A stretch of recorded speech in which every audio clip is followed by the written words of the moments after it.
This is Otis's story, how we found each other. At least, a part I know. After my cat Sinatra passed away, I looked for another companion, but only half-heartedly. Nothing felt right. So eventually, I stopped looking and tried to move on. But something was missing. There was an empty space only a furry friend could fill. The night before, I had seen a listing for an orange cat that caught my attention. After a doctor's appointment, I stopped by a local animal shelter.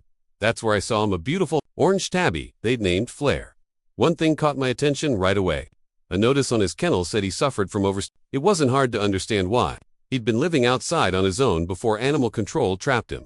Once there, he was neutered, his stomach was shaved, and he was given a tattoo that took 2 months to heal. He also wasn't being fed enough, so he was voraciously hungry. All of it, on top of 6 weeks in a metal cage, could make you prone to anxiety. He greeted me with coos, rolling, headbutting, and meows when they opened the cage door.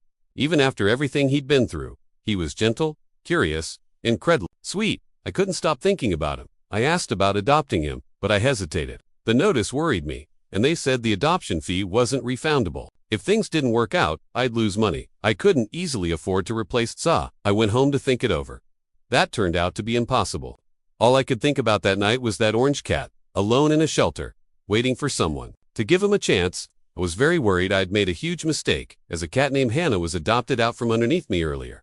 The next morning, I caught a bus back to the shelter and completed the adoption. They placed him in a cardboard carrier, and I called an Uber. He meowed all the way. We headed to his new home together. The shelter had called him Flair. He would soon become Otis. Neither of us knew it yet, but that ride home was the beginning of a friendship that would change both our lives.